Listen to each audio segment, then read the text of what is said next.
Most players are scared to 3-bet squeeze hands like ace queen off because they're not sure what to do after they miss the flop. If that's you, then that fear is costing you money. Watch how I win this bloated 3-bet pot with just ace queen high. We're in the WSOP 5K bounty event. Under the gun 1 min raises to 1K. Cutoff calls. I've got ace queen offsuit in the small blind. We're about 100 big blinds deep. This is a spot where it's extremely important to find 3-bet squeezes for thin value. When we 3-bet and just get called here, we're actually in very good shape against their calling range. They're almost always re-raising a hand like ace king, which means their calling range is capped to hands like ace jack suited, king queen suited that we dominate. Even pairs like pocket nines through jacks, we're basically flipping against, but because our range is uncapped, we can represent hands like ace king and queens plus, but they can't. That gives us a ton of opportunities to steal pots on later streets. It's also worth mentioning that ace queen offsuit doesn't play great out of position multi-way,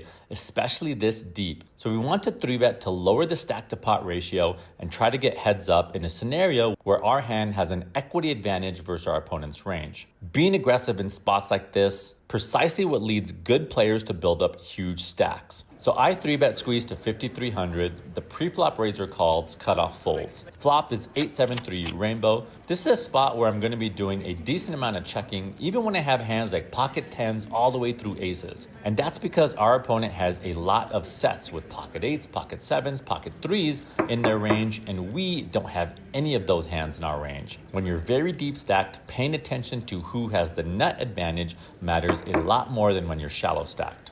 So I check, he checks. Turn is a 7 of spades, and this card is basically a blank. I went ahead and bet a third pot here for value. This bet is not GTO, but my read on my opponent was that he would bet away most of his pairs on the flop, which means I probably just have the best hand here a lot. So my small bet here is designed to get a little bit of protection and also some value from draws that are going to be tempted to bluff the river when I check. He calls. River is the 2 of diamonds, a complete blank, which means all I need to do here is stick to my original game plan and check to induce bluffs out of hands like 10-9 suited, jack-10 suited, 6-5 suited, and missed spade draws. So I check. He bets 10K, I snap call, he shows jack-9 of spades, and just like that, we take down an 80 big blind pot with just ace queen high.